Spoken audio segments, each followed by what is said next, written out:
Welcome back to another video, everybody. This is Scotty, and today we're going to go over Decked Out and how to perform some maintenance on it. Since this world was released, there has been 2 updates to it due to issues that were found in it, mainly in the black market and with the resistance beacon. In the black market, we had dispensers instead of droppers, and the resistance was being blocked by the black concrete above. The first thing we're going to look at is the shop up here. The black market is the same way. Once you go behind, it is a basic item filter, just not all the way filled, and that is the same for each of them. You adjust how many coins are in it based on how much you want to count for.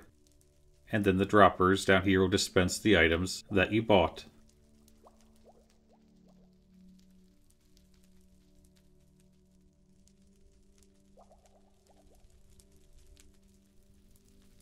Right underneath the center floor here is where all the loot boxes are.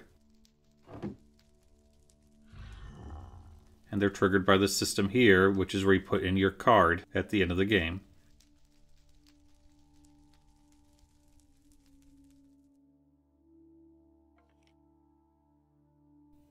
Over here is where all the compasses are. So these are dispensed out at the start of the game.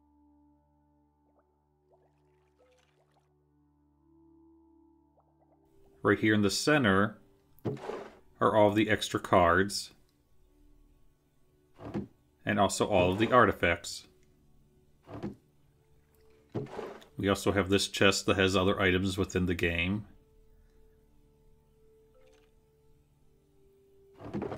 And a shulker box that is empty apparently.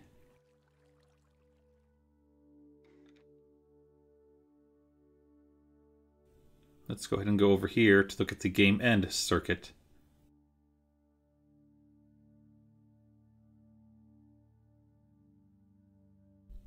This here will dispense books out at the end of the game, and it is completely random on what you will get based on soul flames that you punch. The first 3 here are tier 1 cards, followed by tier 2 and tier 3 cards. The minecart will go through picking up books, and then come around here and drop them in place. Any extra card will end up down here, and the ones you don't pick will be down here. Let's go ahead and put these back into the droppers up here.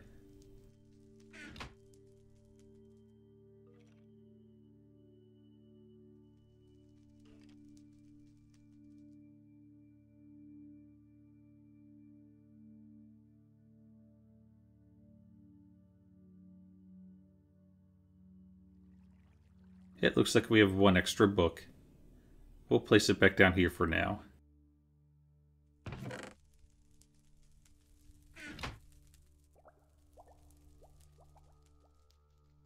As I discussed in the last video, the honeycomb blocks lead you to all of the compass locations.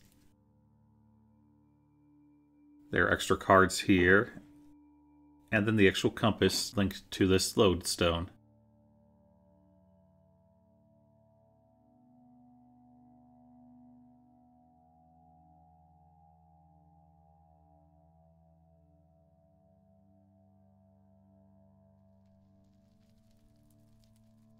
Over here is one of the loot systems that is built a little bit differently.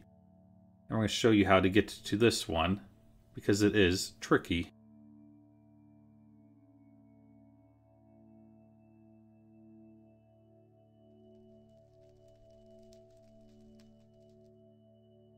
It still works on a 1 out of 3 chance to give you loot. And the dropper itself is right up here, in between this piston and the block. If we break this block here, you should see there's the dropper that will give out the coins. So for refilling this one, you do have to break a block. All of the other ones in here you can get to with ease. Here we are at the resistance beacon, and on one of the first releases, when we put the ceiling in above this, it blocked the beacon. So now it will work correctly.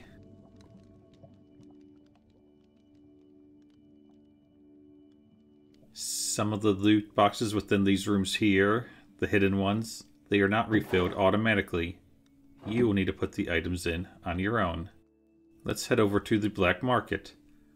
In the original world download, these were dispensers down here. They were not droppers, so they would not work for the shulker box that is in some of them. The same thing is for this one up here. This should be a dropper along with all the ones down there.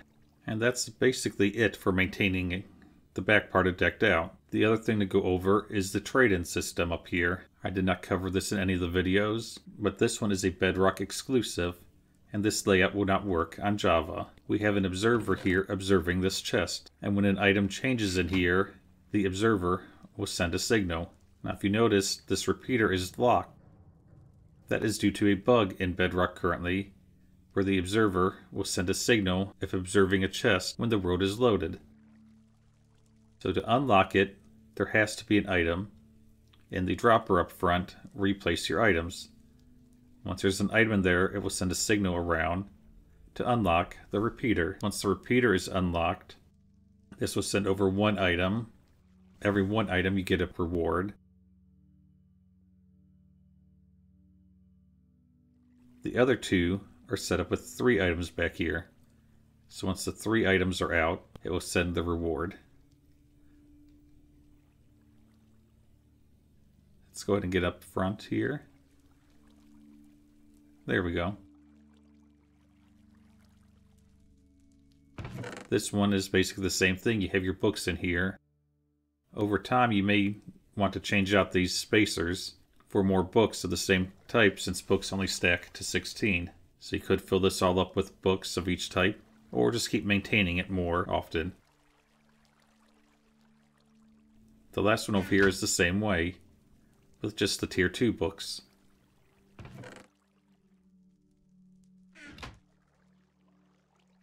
And that is the end of today's video. Hopefully you enjoyed playing the replica of Tango Tek's Decked Out.